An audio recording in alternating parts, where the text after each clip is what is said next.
Let's have a conversation.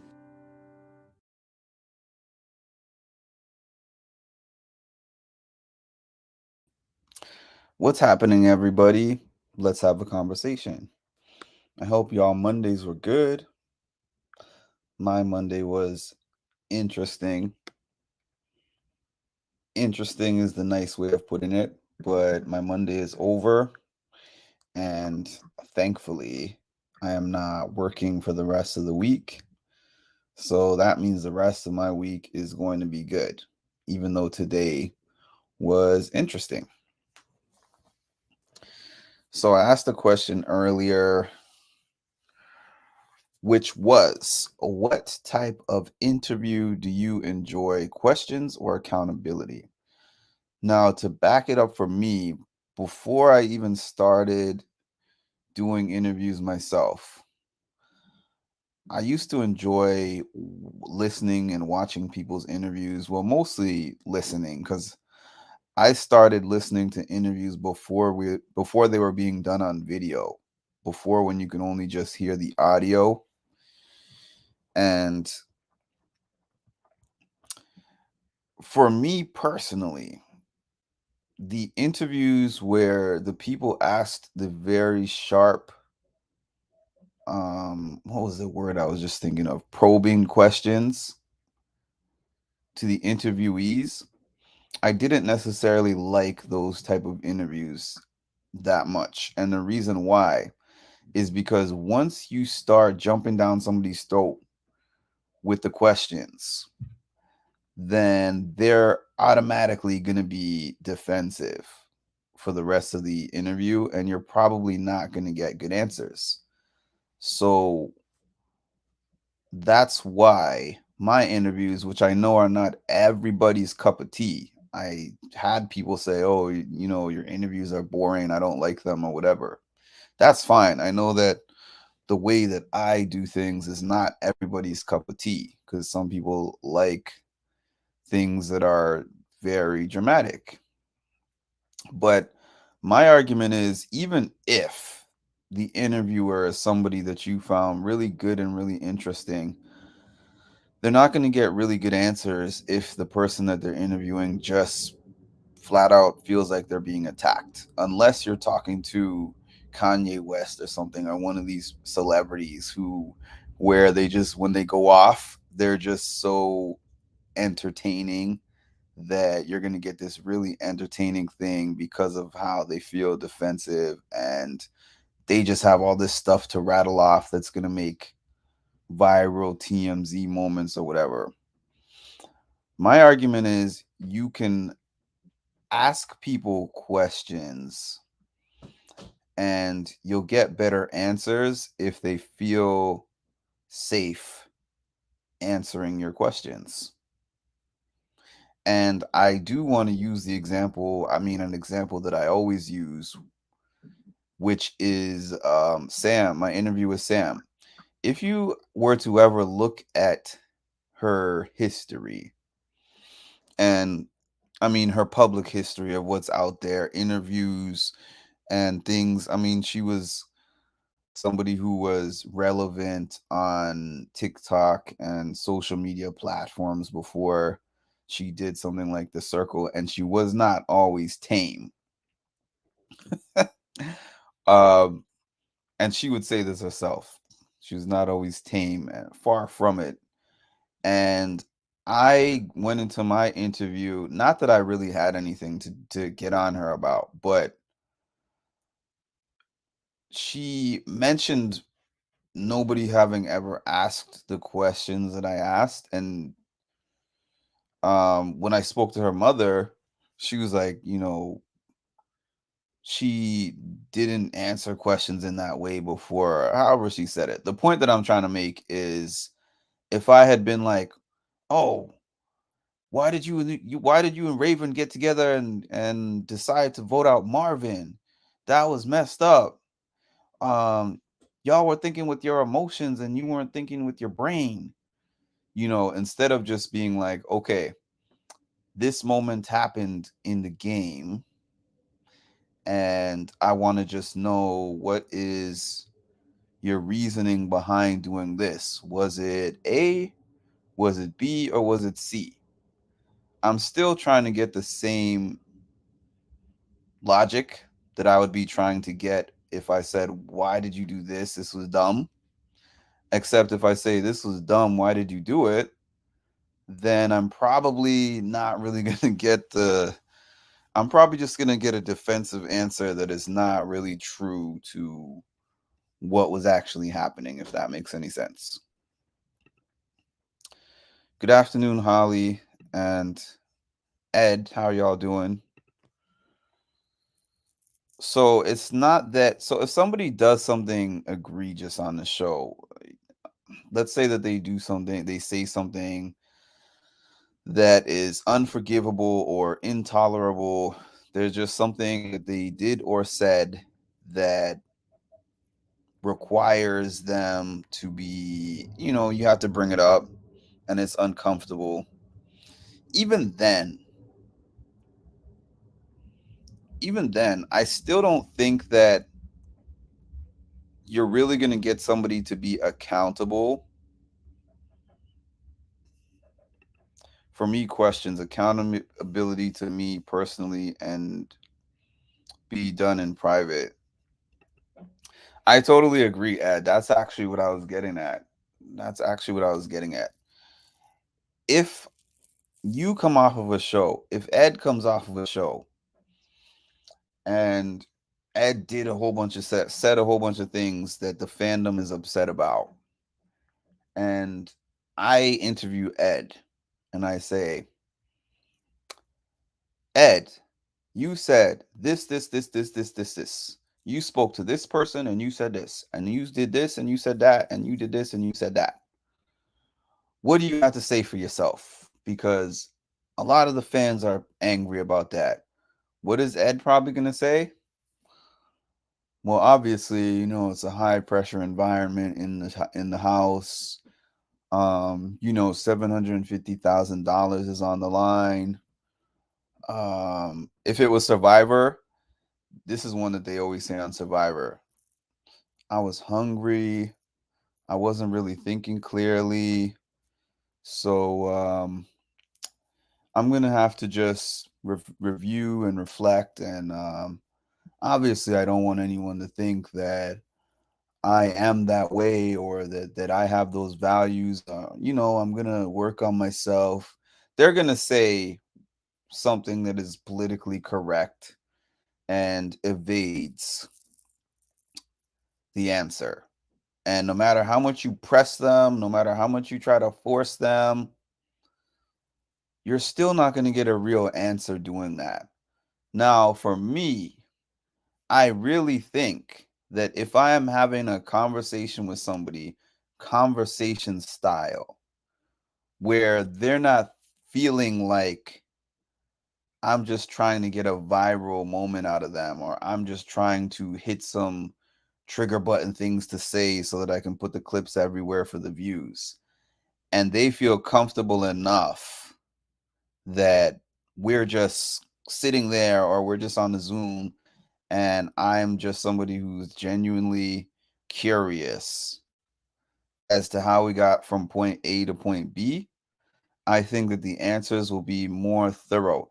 And then I think that in some cases, on those interviewers, you remember the interviewer more than the interviewee because they're so aggressive.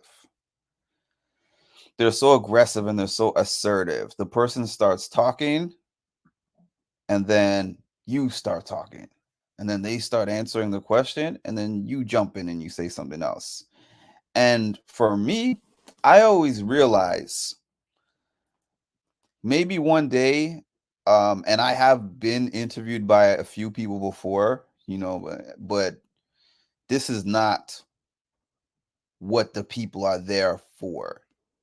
Yes, I'm a part of the equation, but I'm the interviewer.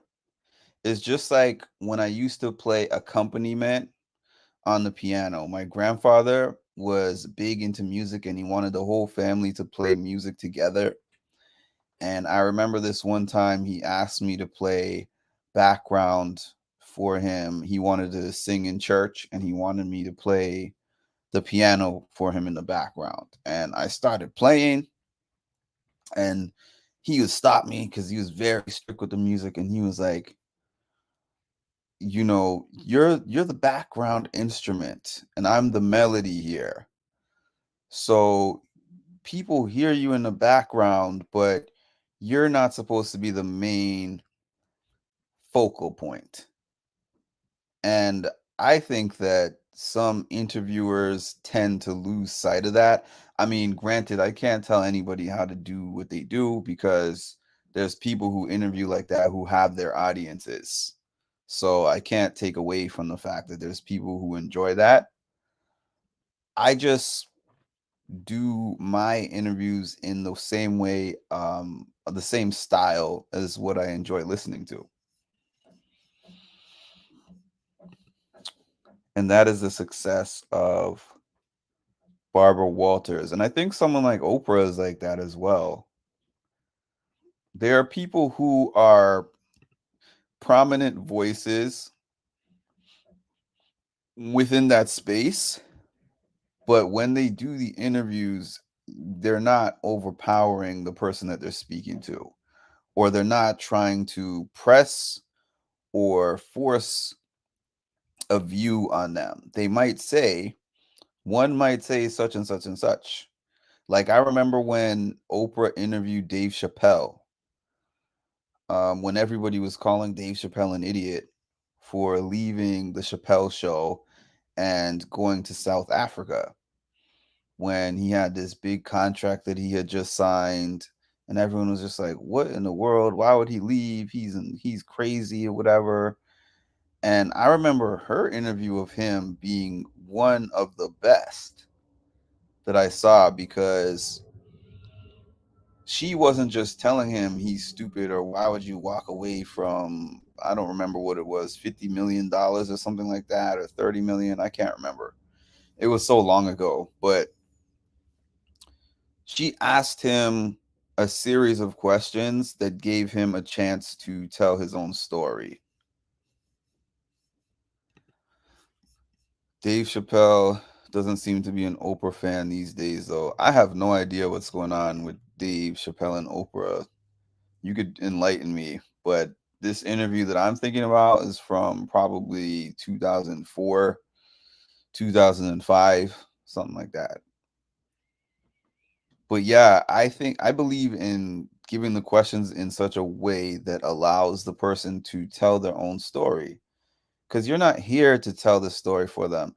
And as a matter of fact, even if somebody was saying or doing something that was offensive and egregious, you getting them to say, "Oh, I'm sorry, I shouldn't have done that," in that moment does not even mean that they're sorry, because they're defaulted to mostly do that unless they are just choosing to embrace being a villain. They are mostly automatically going to default to being like, "I'm sorry, I didn't mean it that way. I shouldn't have said that," because for PR reasons. Because nowadays, before, people used to just be like, "Okay, the show is just something I do. I jump on this show for 1 month, 2 months, 3 months.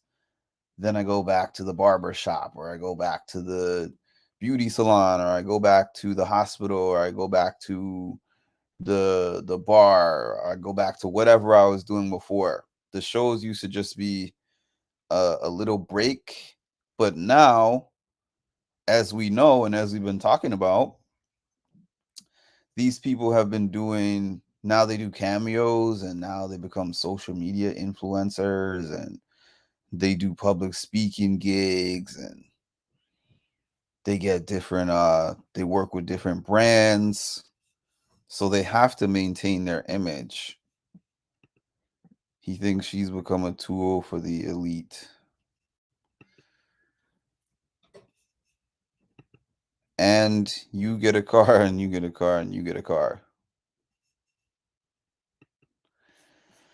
I'll give you guys an example. I mean, this example was the one that's in my head, but I tend to try to talk as little about other pages as possible. Not really for any major reason. It's just like sometimes certain fan bases. I'm not even gonna mention the specifics. I'm not gonna mention the page.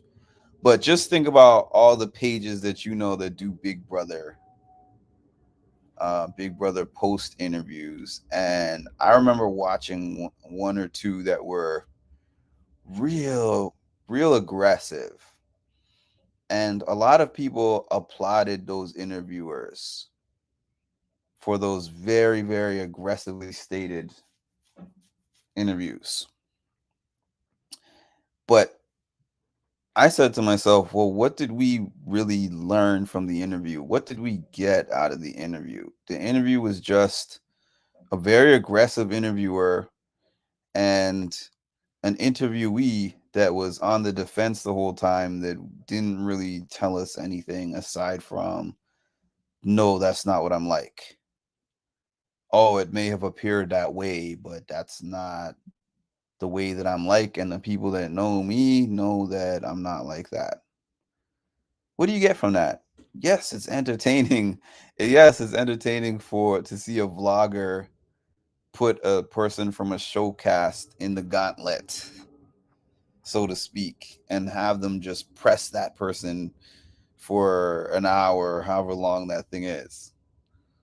But I always think when I take my time to sit down and watch two people having a conversation, if whether that conversation is 10 minutes, whether it's 30 minutes, whether it's an hour, I want to sit down at the end of my time and feel like I learned something from said discussion. Oh, why did they think this way? Why did they say what they say? I want to give you guys an example of myself because I can talk about myself. My first Big Brother interview that I ever did was Alyssa Lopez, Big Brother 23. And it's not like I was the hugest Alyssa Lopez fan, but I liked Alyssa Lopez on season 23 of Big Brother. But then I remember when I watched her on the Challenge USA and what they showed of her on the show, she got like the I Hate Xavier edit. So it made me not like her. And when I say not like her, I mean show wise, not the way that other people develop this hatred for these people they never met. I mean, I didn't like her show character because I was a big Xavier fan. So I'm like, why is she? Does it seem like her whole experience on the challenge interview, the challenge? I was reading Ed's comment while I was talking. The challenge USA won. It seems like her trophy is getting Xavier out of the game. So when I was on my page, other people felt that way too. So when I said, hey, I'm interviewing Alyssa, can y'all give me some questions to ask Alyssa? Some of the questions that people told me to ask her, I'm like, do you want her to finish the interview with me? Do you want her to tell other people who are in this space, like, don't interview with that guy because he asks all the wild questions? So I was like, no, I'm going to keep that stuff in mind, but I'm still going to ask these things the way that I want to ask them. So I went into the interview and I did ask her my Xavier questions. And I believe that the way that I asked her, I got really great answers that, in fact, made me feel differently about her in a positive way that I would never have been able to get without my tone and my openness to be able to be willing to listen to whatever she was saying. Some people are a closed book too when it comes to these things, in a sense of they feel like once I've seen them on the show, whatever I see on the show, that's it. I don't want to hear anything else. You can never convince me of anything else.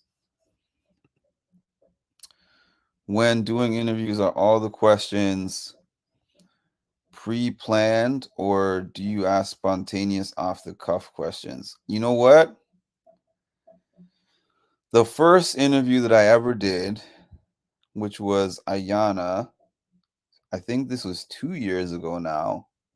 That was the first interview I ever did. Ayana Mackins from Road Rules and the Challenge.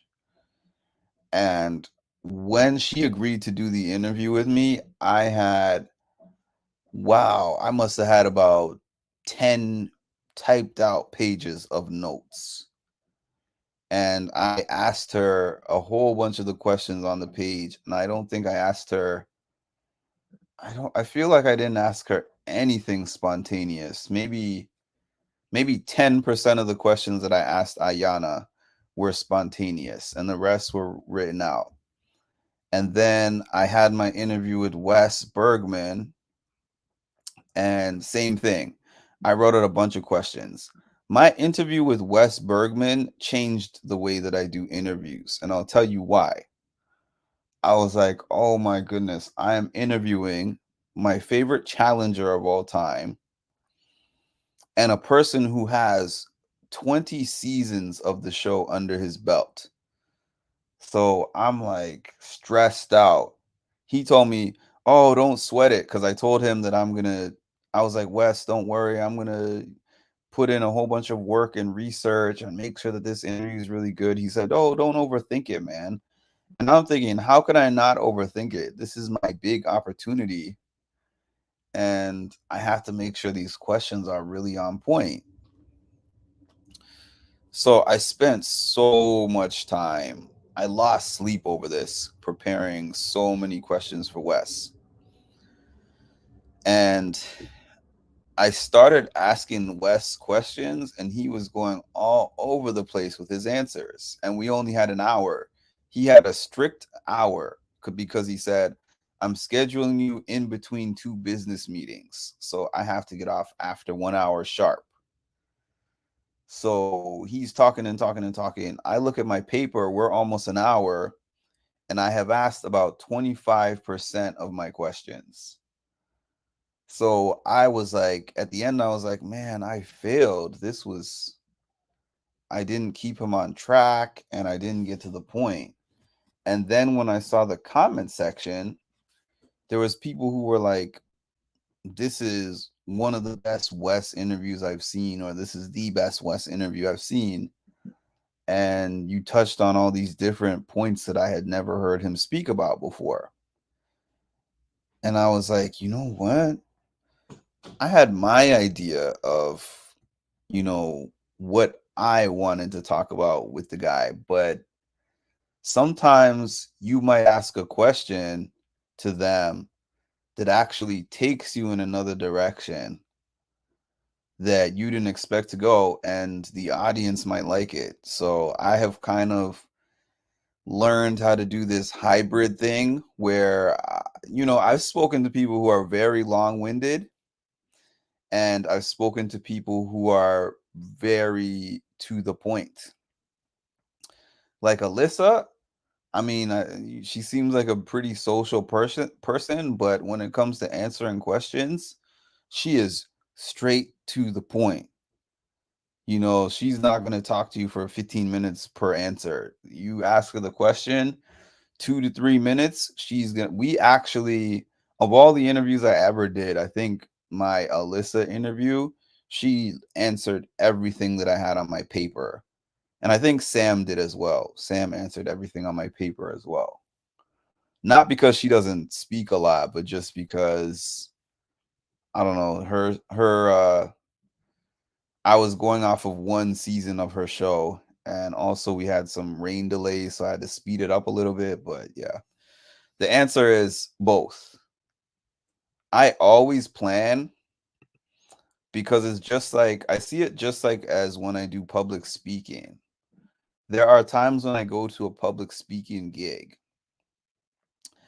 and I go to the public speaking gig and, nobody responds to the things I say, because sometimes I'll have prompts, things to ask the audience, and sometimes I've had really unresponsive, quiet audiences that don't answer my questions.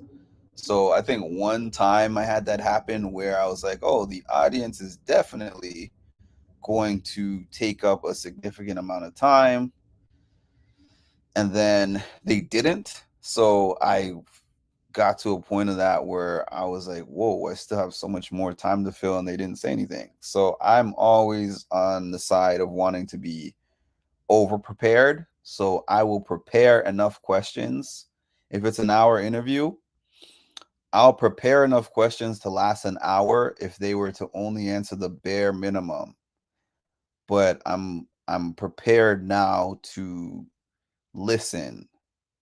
That's what I really do. I listen really well. And kind of go from there. Like this, that's why I'm probably the most proud of this Sam interview. That's why I always speak about it, because if anybody has done public speaking or watched my early videos and then watched that one, that was more off the cuff than I have ever done.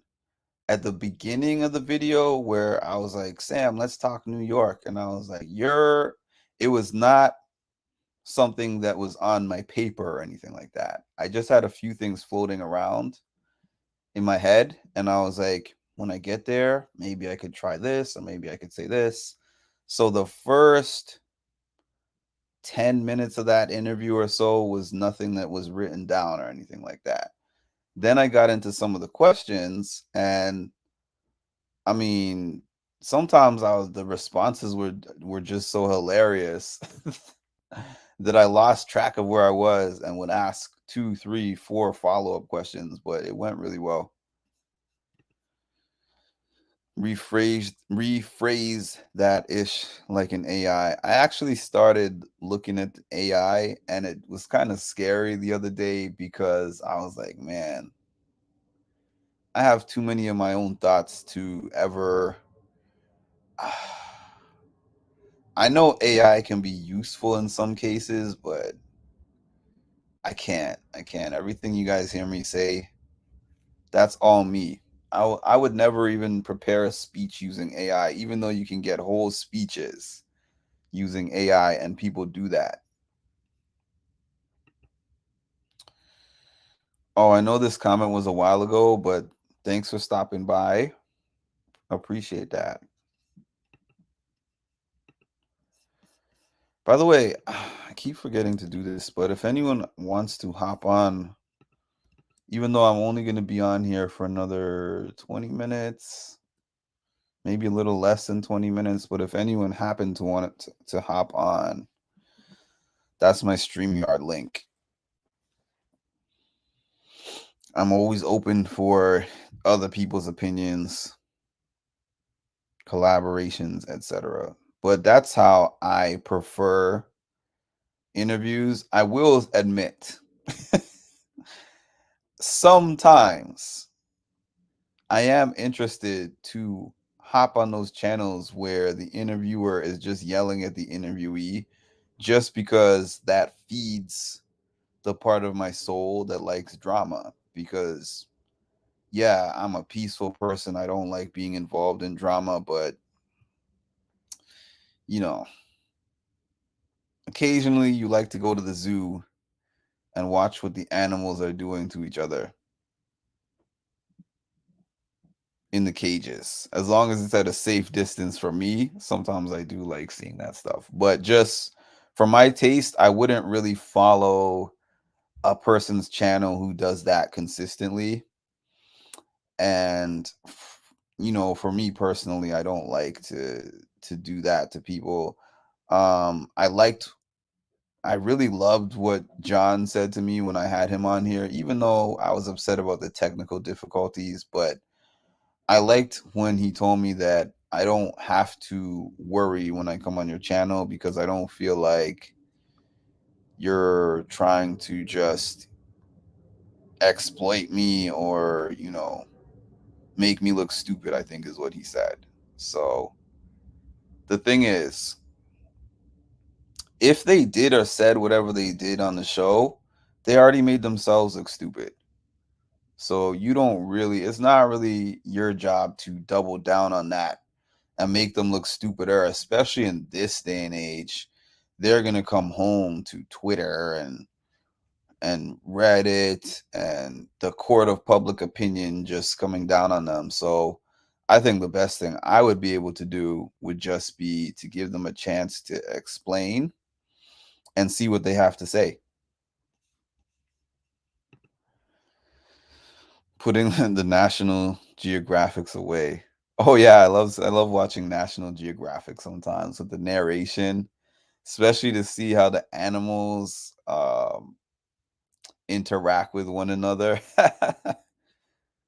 You can get down that rabbit hole of just watching those National Geographics shows and Core TV.